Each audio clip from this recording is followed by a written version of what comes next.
The key to its defences is its so-called Tritium safety cell, a rigid steel cage reinforced at key points. Smart describe it as the hard shell of a nut, with small but efficient crumple zones both at the front and at the rear. In theory, getting inside is like putting on a suit of armour.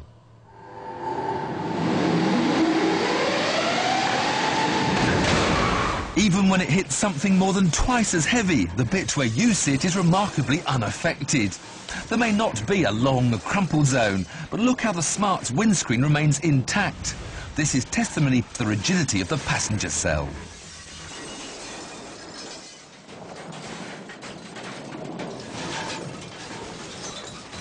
The downside of the shell's rigidity is that there's a greater potential for the crash forces to be transmitted through to the passengers. Ideally, you want to slow them down as gently as possible. So you get seatbelt tensioners that stop you lurching forward violently, and they're fitted with force limiters that give you a bit of slack before they dig into your chest. The car's also fitted with a driver airbag, a passenger airbag, and a steering column that will retract out of the way in a crash to give you more room to slow down. That's the theory, but no one knows how the car will behave when it's crashed at 70 miles an hour, which is where we come in. We've enlisted the help of engineering guru Dr. James Brighton. His team have converted a Smart so that the brakes, steering and throttle can be operated via remote control. Dr. Kim Blackburn will guide the Smart from a chase car straight into 20 tonnes of concrete block. It'll be similar to losing control at 70 miles an hour and spearing off into the temporary barriers on a motorway. Surely now the Smart has met its match. Kim to James, 10 seconds. 10, 20, 30, 5, give me straight, make it. 40, 45.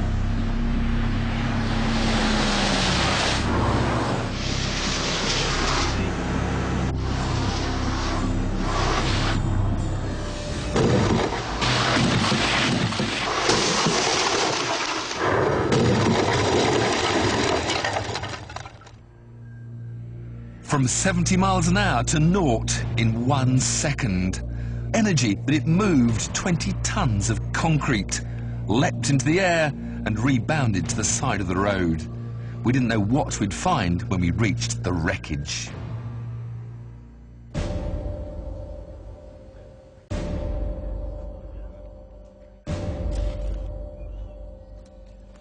The steel cage has certainly done its job really well. You can still see the original shape, just that one nasty kink there. Don't forget, this is a car without a roof. The plastic was just shattered. So without even the strength of a roof, there hasn't been that much effect. You can in fact open the door. Bits fly out.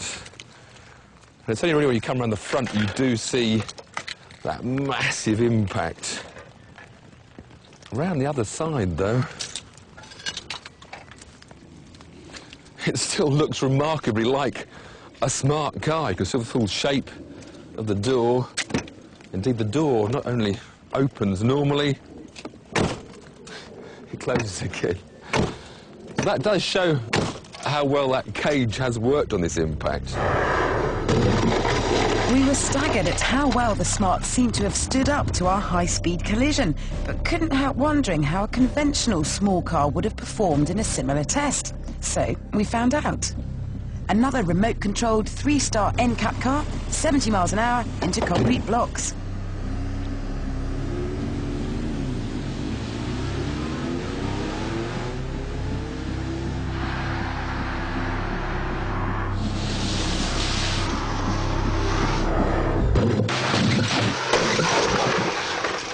Without a super stiff structure like the Smart, you can see how this car's bodywork ripples as the shockwave dissipates. But again, the body looks remarkably intact, given the huge energy involved. Closer inspection revealed that there had been some intrusion into the footwell, but in comparison, the Smart looked to have suffered even more. Perhaps most surprising was the obvious energy-absorbing qualities of the concrete. The Corsa's greater mass moved the blocks more than the Smart, but in both cases, the concrete didn't necessarily deliver the killer blow you might have thought. But here's the rub. The cars may have stood up to the severity of the crash surprisingly well, but the humans inside wouldn't. No matter what you drive, rapidly decelerating from higher speeds is something your internal organs simply cannot cope with. The chilling truth is, the people inside both cars would have been very unlikely to have survived. So, how much stick can a Smart take? A lot. But that can't be said for its passengers.